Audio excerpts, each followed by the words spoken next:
Bismillahirrahmanirrahim. Assalamualaikum warahmatullahi wabarakatuh.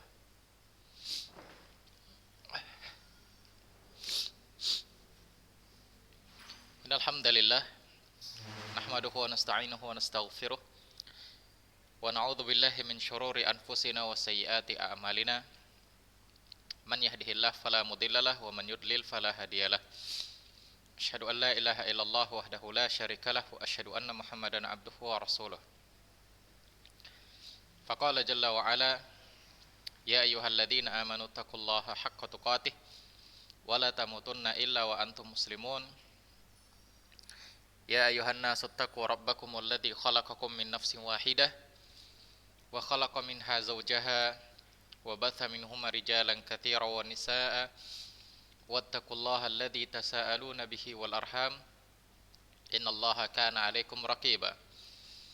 Ya ayyuhalladzina amanu taqullaha wa qulu qawlan sadida yuslih lakum a'malakum wa yaghfir lakum dhunubakum wa man yuti'illaha wa rasulahu faqad faza fawzan 'azima. Amma ba'd, fa in asdaqal hadithi kitabullah wa inna afdhalal hadiyi hadiyu Muhammad sallallahu alaihi wasallam wa syarrul umuri muhdatsatuha fa inna kulla muhdatsatin bid'ah wa kulla bid'atin dhalalah wa kulla dhalalatin finnar. Baik anak-anak sekalian rahimani wa rahimakumullah. Pelajaran kita pada hari ini sampai halaman berapa?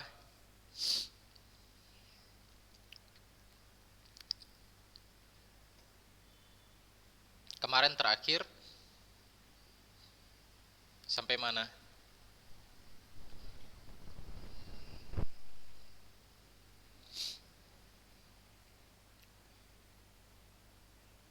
Ya.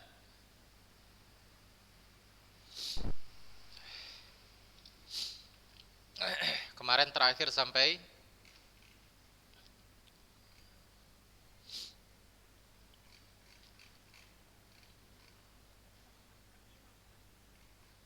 Pak 5.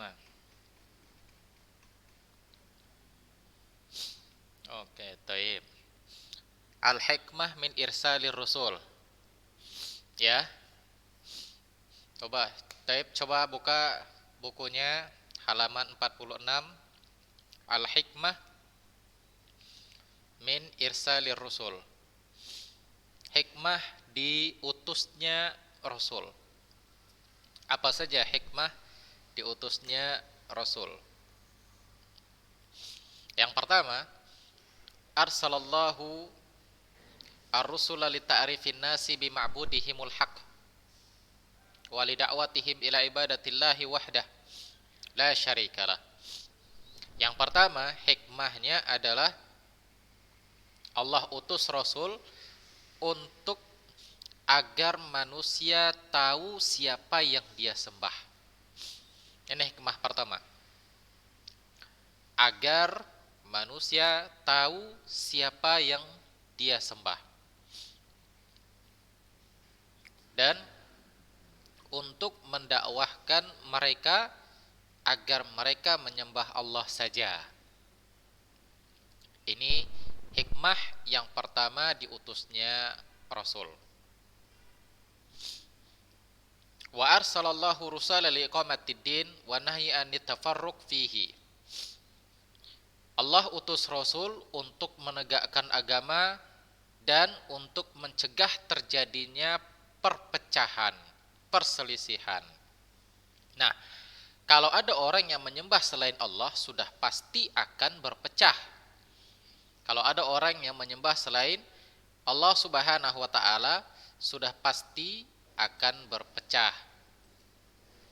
Oleh karena itu, hikmah diutusnya para rasul adalah agar mereka tahu siapa yang mereka sembah dan untuk menyuruh mereka agar hanya beribadah kepada Allah saja. Tujuannya untuk menegakkan agama dan menghindari terjadinya perpecahan.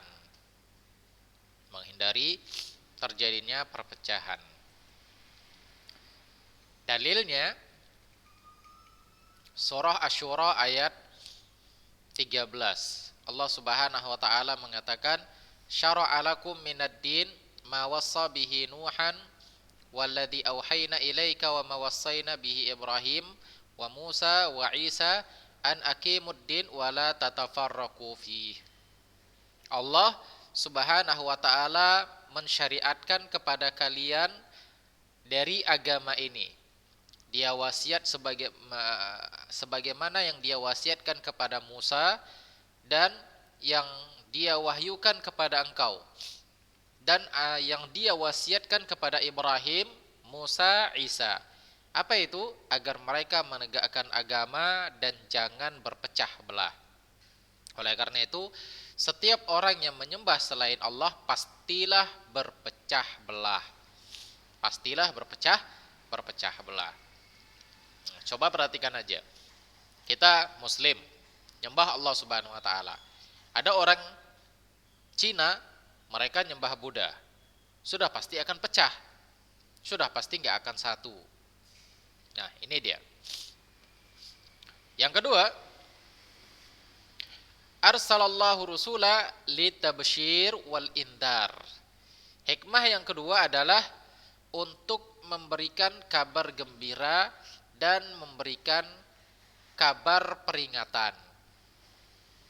Untuk memberikan kabar gembira dan kabar peringatan, yaitu ketika Allah mengutus Rasul, tujuannya agar manusia ketika mereka menyembah Allah, Rasul tersebut memberikan kabar gembira dengan surga. Ketika orang itu berbuat syirik, maka para Rasul tersebut memberikan peringatan, ancaman bahwa itu akan mendatangkan azab Allah Subhanahu wa taala. Nah, ini dia. Sebagaimana Allah katakan di dalam surah Al-Kahfi, "Wa ma nursilul mursalin illa mubasysyirin wa mundhirin." Tidaklah kami utus para rasul kecuali untuk pemberi kabar gembira dan pemberi kabar peringatan. Nah, kabar gembira dan peringatan mereka ini apakah hanya untuk akhirat saja? Enggak. Untuk duniawi dan akhirat juga. Ya, untuk duniawi dan akhirat juga. Fahum fid dunya yubasyiruna ta'i'ina bil hayati thayyibah. Para nabi memberikan kabar gembira kepada kita bahwa orang-orang yang para nabi tersebut memberikan kabar gembira dengan cara mereka mengajarkan kepada kita hidup sehat, hidup yang baik. Ya, dengan apa? Dengan cara mengamalkan amalan-amalan yang saleh. Nah, Allah Subhanahu wa taala mengatakan, "Man amila salihan min dzakarin aw untha wa huwa mu'min falanahyuyannahu hayatan thayyibah." Siapa yang beramal dengan amalan saleh dari kalangan laki-laki dan perempuan dan dia beriman kepada Allah, maka kami akan memberikan kehidupan yang baik untuk dia. Ini di dunia. Nah, para rasul memberikan kabar kepada orang-orang yang mentaati Allah dengan mereka akan diberikan kehidupan yang baik. Dan mereka akan diberikan azab dan kebinasaan ataupun musibah-musibah di dunia ini jika mereka mendurhakai Allah. Sebagaimana yang Allah Subhanahu wa taala mengatakan, fa in a'radu faqul andzartukum sa'iqatan mithla sa'iqatin 'adin wa thamud. Allah Subhanahu wa taala katakan di dalam surah Fussilat, jika mereka berpaling dari ajakan Allah Subhanahu wa taala, maka katakanlah kepada mereka, aku peringatkan kalian dari petir sebagaimana petir yang terjadi pada kaum Ad dan kaum Tsamud. Nah, sebagaimana yang terjadi pada kaum Ad dan kaum Tsamud. Nah, ternyata kabar gembira dan peringatan ini juga diberikan oleh para rasul ketika manusia di dunia. Artinya nabi dan para rasul menjelaskan kabar baik dan kabar peringatan bukan hanya sekedar untuk akhirat tapi dunia juga. Adapun yang akhirat, maka kabar baiknya adalah surga dan kenikmatan surga. Sebagaimana yang Allah katakan, "Wa may yuti'illaha wa rasulahu yudkhilhu jannatin tajri min tahtihal anhar khalidina fiha." Wa dzalikal fawzul 'adzim. Barang siapa yang mentaati Allah dan Rasulnya, maka dia akan masukkan ke dalam surga yang mengalir sungai-sungai di bawahnya. Mereka kekal di dalamnya, dan yang demikian adalah fawzul 'adzim, keberuntungan yang besar. Nah, adapun peringatan di sini adalah dengan azabnya Allah Subhanahu wa taala. Ya, para nabi memberi rasa takut kepada orang-orang yang berdosa dengan adab Allah Subhanahu wa taala. Sebagaimana Allah katakan, "Wa may ya'sillaha wa rasulahu wa yata'adda hududahu yudkhilhu naran khalidan fiha wa lahu adzabun muhim." Allah Subhanahu wa taala mengatakan, barang siapa yang bermaksiat kepada Allah dan Rasulnya dan melewati batasan-batasannya, maka dia akan dimasukkan ke dalam neraka, kekal di dalamnya, dan adab yang sangat menghinakan. Nah, ini hikmah diutusnya para rasul, yaitu memberi kabar gembira dan peringatan. Kabar gembira baik di dunia maupun di akhirat, peringatan juga baik di dunia maupun di akhirat. Kalau kabar gembira di dunia, mereka akan diberikan hidup yang baik. Kalau kabar gembira di akhirat, surga. Peringatan di dunia, mereka akan diberi musibah, azab sama Allah Subhanahu wa taala. Peringatan di akhirat yaitu neraka. Nah, ini dia. Hikmah yang berikutnya,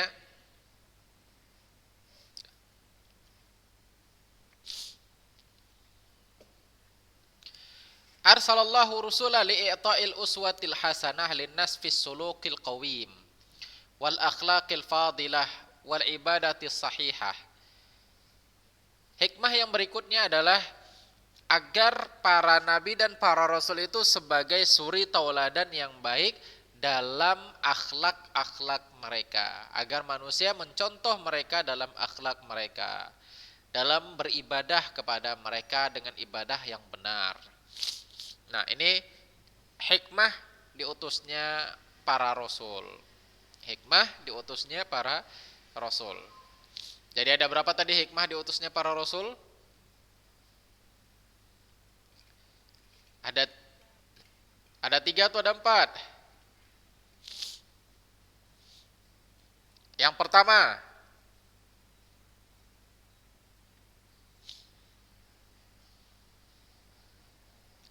apa? Kurang dengar, Ustaz. 1, ya benar, untuk menyuruh mereka beribadah kepada Allah. Yang kedua,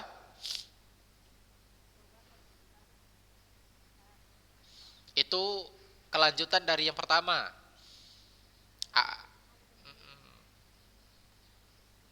Ya, itu yang kedua. Yang ketiga,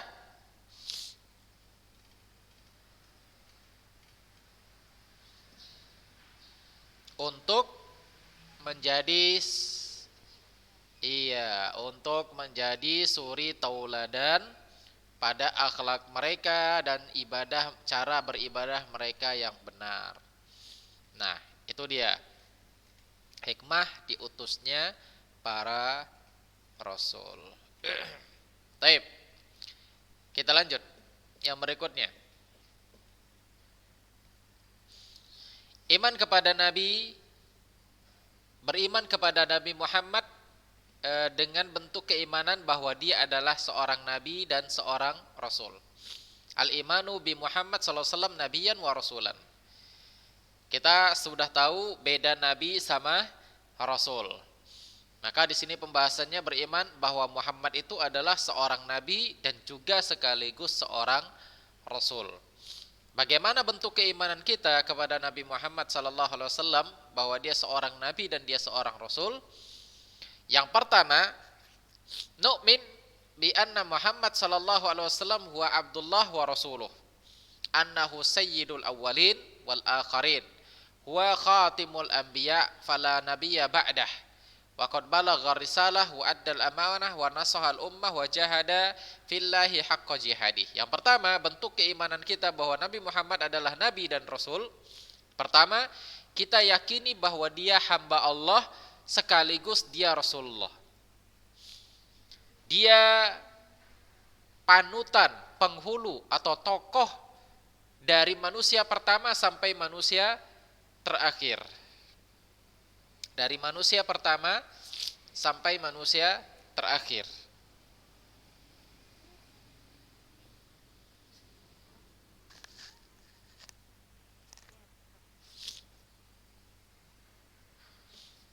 Iman bahwa Muhammad adalah seorang nabi juga seorang rasul, sekaligus seorang rasul.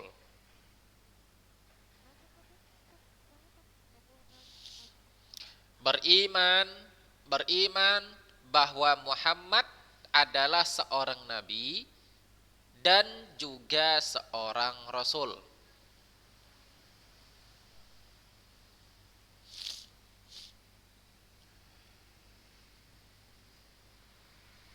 Sudah? Bagaimana bentuk keimanan kita? Pertama, kita yakini dia adalah hamba Allah sekaligus Rasulullah. Ya, adalah hamba Allah sekaligus Rasulullah. Dia adalah tokoh dari manusia pertama sampai terakhir. Tokoh dari para rasul. Tokoh dari manusia.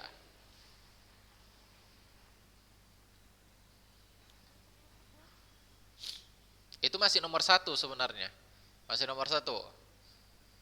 Beriman bahwa Nabi adalah manusia dan sekaligus Rasul. Hamba Allah sekaligus Rasul.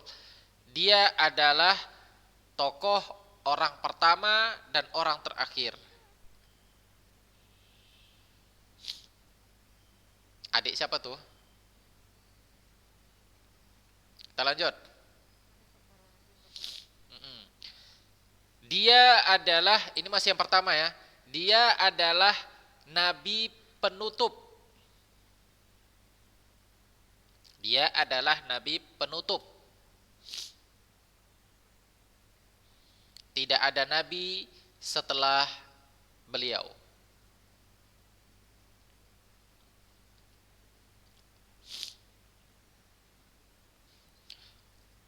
Dan dia sudah menyampaikan semua risalah.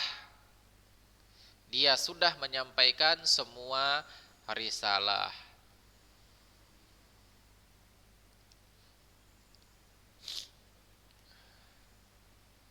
Baik, yang kedua, bentuk keimanan kita bahwa Nabi Muhammad adalah seorang nabi dan rasul. Yang kedua adalah membenarkan apa yang dia kabarkan.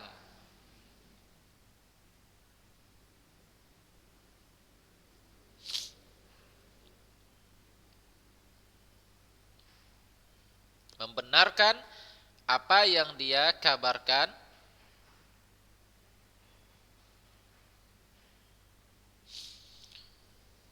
Mentaati apa yang dia perintahkan.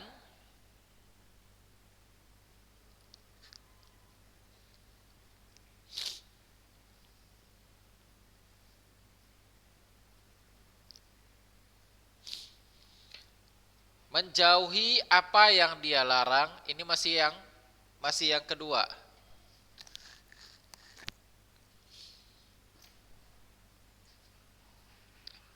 Masih yang kedua. Dan tidak menyembah Allah kecuali dengan tuntunannya. Dan tidak menyembah Allah kecuali dengan tuntunannya. Apa?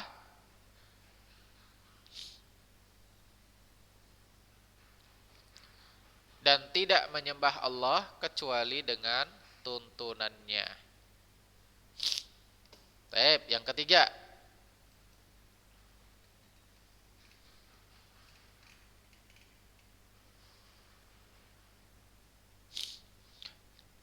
Yang ketiga,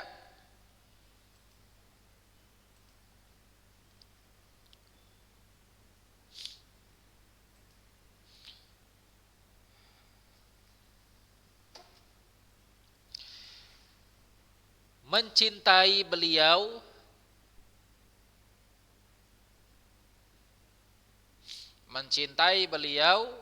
dibandingkan dengan yang lain. Lebih mencintai beliau dibandingkan dengan yang lain. Baik orang tua ataupun anak. Lebih mencintai beliau dibandingkan dengan yang lain. Baik orang tua ataupun anak.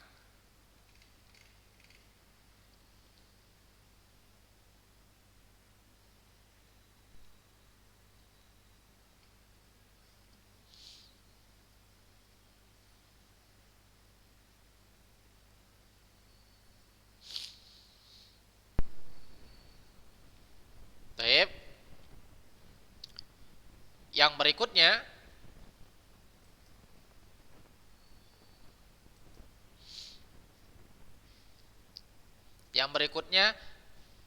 menerima setiap apa yang datang dari beliau. Menerima setiap apa yang datang dari beliau.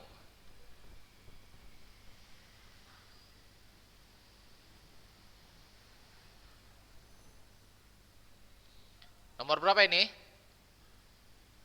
Nomor 4.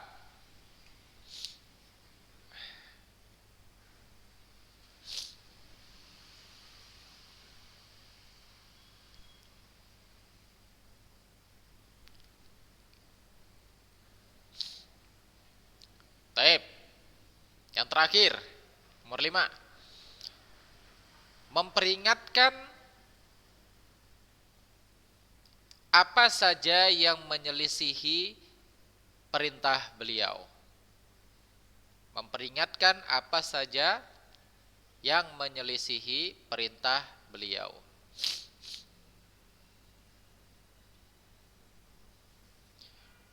Memperingatkan apa saja yang menyelisihi perintah beliau. Dengar.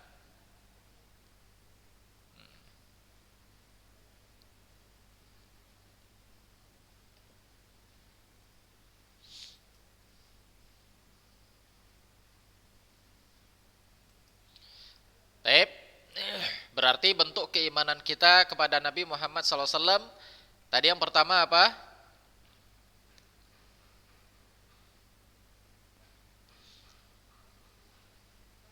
Tuh. Itu hikmah. Ini keimanan kita kepada Nabi Muhammad sebagai seorang nabi dan seorang rasul. Pertama apa?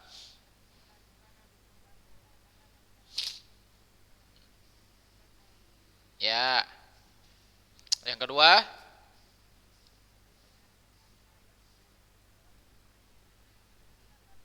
Hmm, hmm. Ya. Yang ketiga?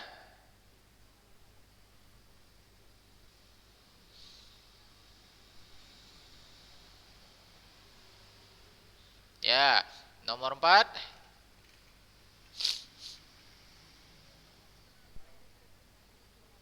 Nomor 5 terakhir?